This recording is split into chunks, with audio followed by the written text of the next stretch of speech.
Habibie dan Ainun. Untuk dramanya, saya akan memperkenalkan tokoh-tokoh yang akan memainkan drama ini. Yang pertama ada Sena sebagai Habibie.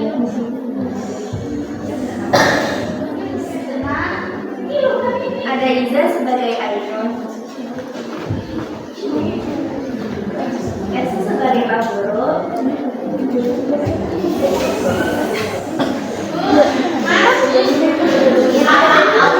Sebagai murid.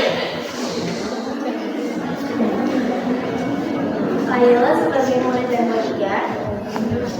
Syafira sebagai ayah Ainun, Kirana sebagai Fani, dan Kania sebagai ibu Ainun.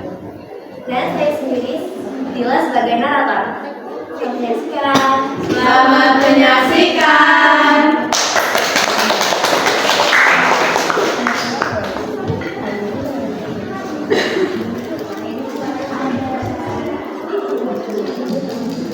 Bandung, 1953. Lalu dia benar-benar menjadi siswa terkenal berprestasi. Itu pertama kalinya bertemu dengan satu gadis manis bernama Ainun.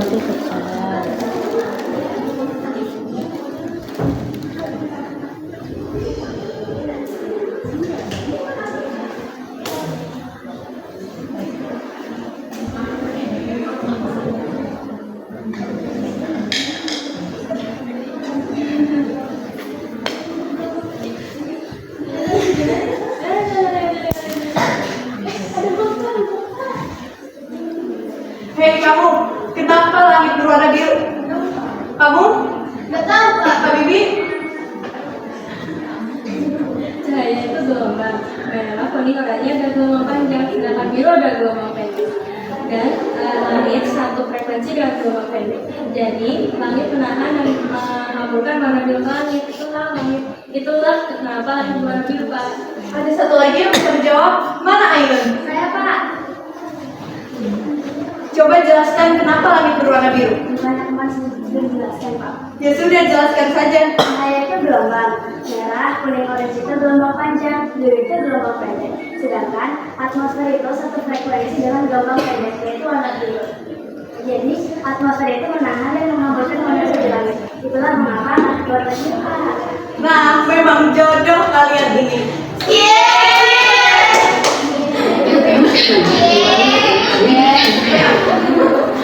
Sekolah, Habibie bersama temannya melihat Ainun sedang berbincang di taman sekolah. Dan teman Habibie menekan Habibie untuk bersama Ainun.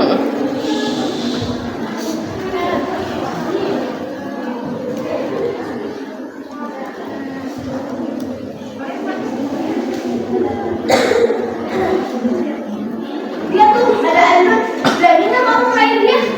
Jelek tuh dia. Jelek, kalau jelek berani nggak kamu bilang dia jelek? Gimana? Takut kan? Takut, lihat dia. Ainun, kamu hitam jelek seperti gula Jawa. Berani juga ya kamu ngomong gitu, emangnya kamu udah tertarik sama dia?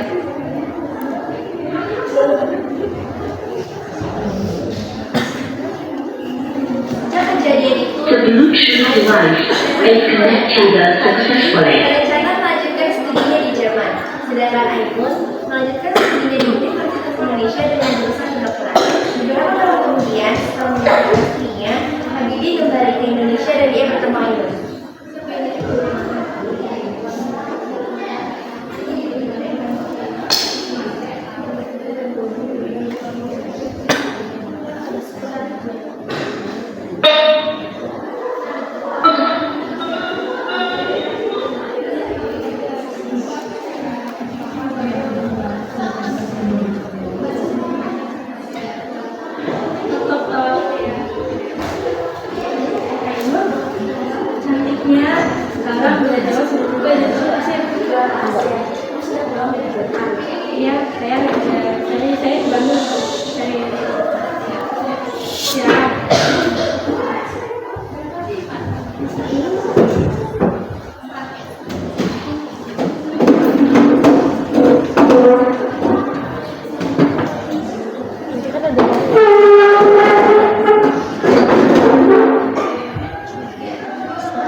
Iya Pak, apa kabarnya? Baik-baik, di mana saja kamu? Saya dari mobil Pak. Oh iya, silakan duduk dulu, pokoknya di sini. Saya di sini ya, ibu sedang masuk.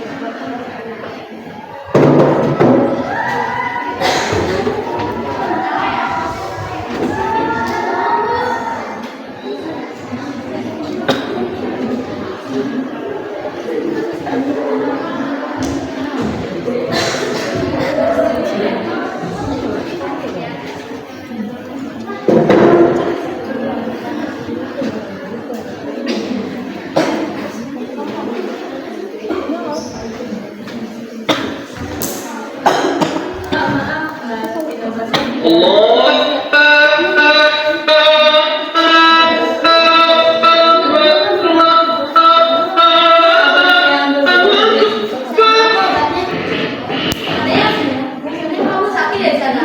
Iya, saya baru biasa. Oh, kok nggak batuk-batuk? Kita biasa anak pulang ya? Iya, betul itu. Di sini, orang tua itu ingin mendengar cerita Rudy tentang Jerman. Di sini juga, kami bercerita tentang penyakit TBC-nya.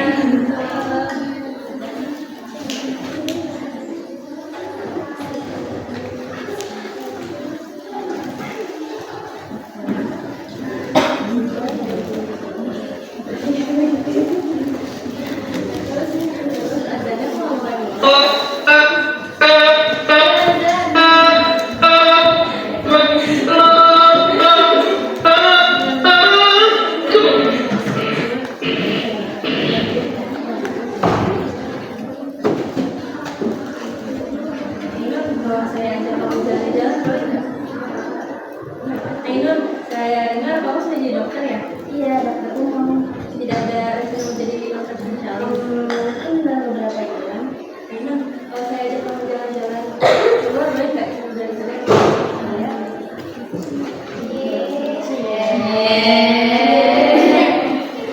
Ainun pun berjalan-jalan sambil berbincang. Ainun cerita kenapa dia menjadi dokter.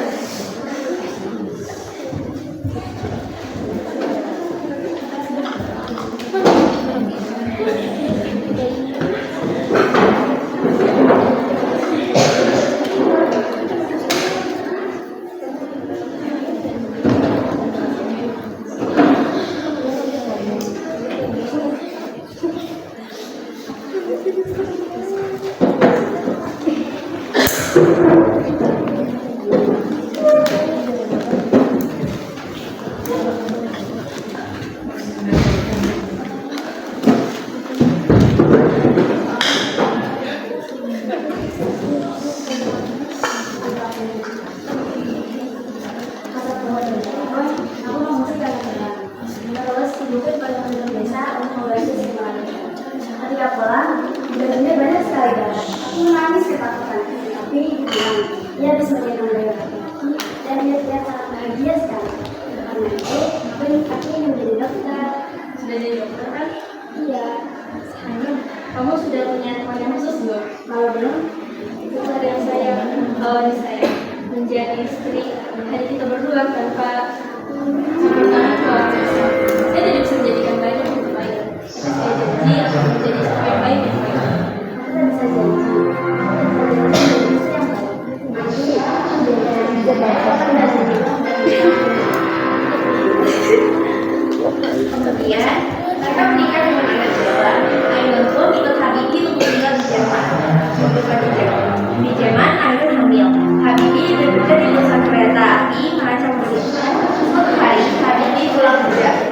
Dia melihat dompetnya, uangnya receh, tidak cukup untuk naik angkutan kota. Akhirnya, malam-malam, dia putuskan berjalan kaki menuju rumah. Naasnya, Habibi tersandung sehingga terjatuh dan mengakibatkan luka di sekitar kakinya.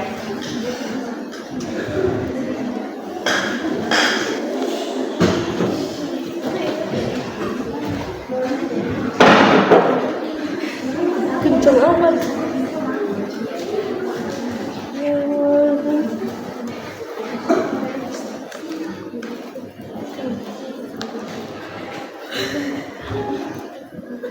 Kenapa? Ada apa dengan nenek? Bapak, sini duduk kamu.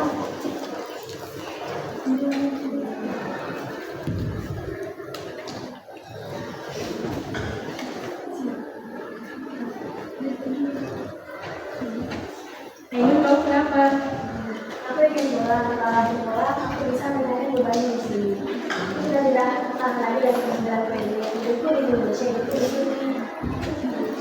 Kamu kuat Aina. Kita ibaratkan hidup ini sebagai kereta yang masuk ke dalam ruangan yang gelap dan panjang.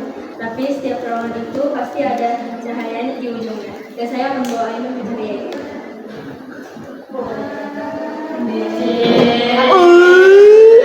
Waktu demi waktu, hari demi hari yang kita lalui memberikan surat kerjasama dengan Indonesia untuk membuat pesawat, namun ditolak.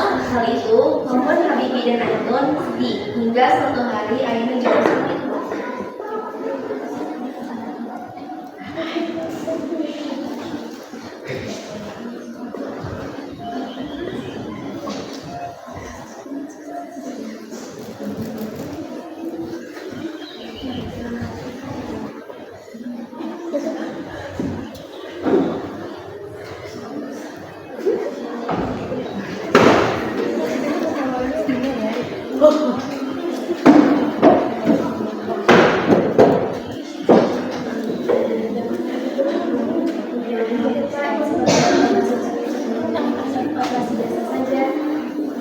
Itu tidak sama seperti Farino.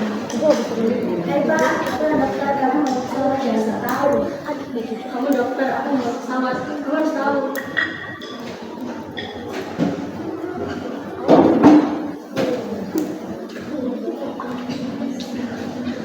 Ainun pun menjadi seorang dokter di Jerman. Tidak berapa lama, Habibie mendapatkan panggilan dari pemerintah Indonesia untuk kerjasama di bidang industri. Setelah diskusi, Habibie dan Ainun memutuskan untuk kembali ke Indonesia untuk mengabdi sesuai janjinya. Dan Habibie memimpin proyek pembuatan pesawat pertama di Indonesia.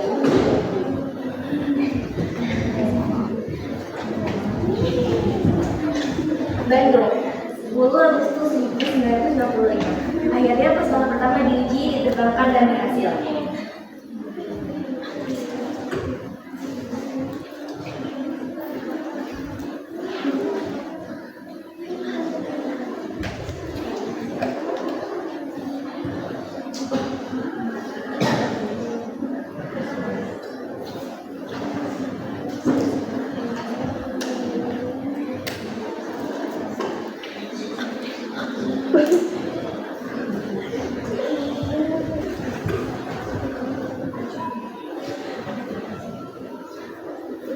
Saya sangat bahagia melihat prestasi.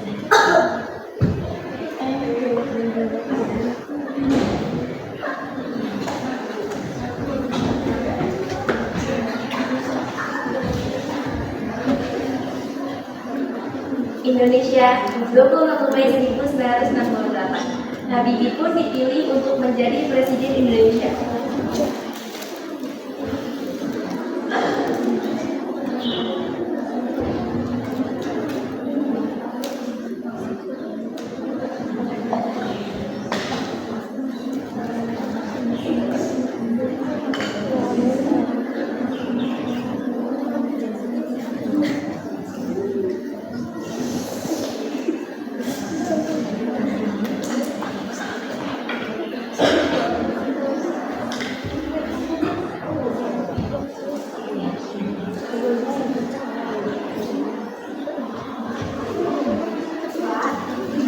Selama beberapa bulan ini kamu hanya bisa 1 jam saja. Saya harus selesai dari sini. Tapi Pak, kamu tidur. Saja ya. Ya sama aku.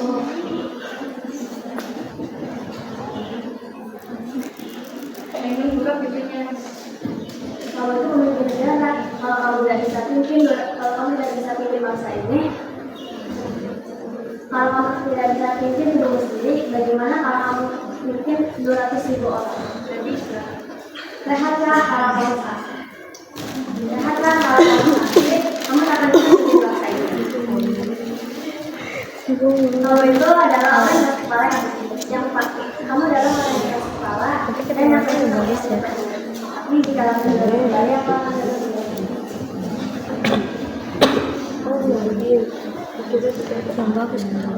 Setelah tugasnya selesai, Habibie dan Ainun pun berlibur. Tetapi pada saat yang bersamaan, Ainun kritis dan dibawa ke rumah sakit Aachen di Jerman pada tahun 2010. The Bluetooth device is ready to pair. Mana Ainun? Kamu harus menyebar pemakaman. Untuk apa? Tak bisa, Ainun sedang menderita.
Tepat jam 10 pagi 50 tahun yang lalu dengan ucapan Bismillahirrahmanirrahim saya melangkah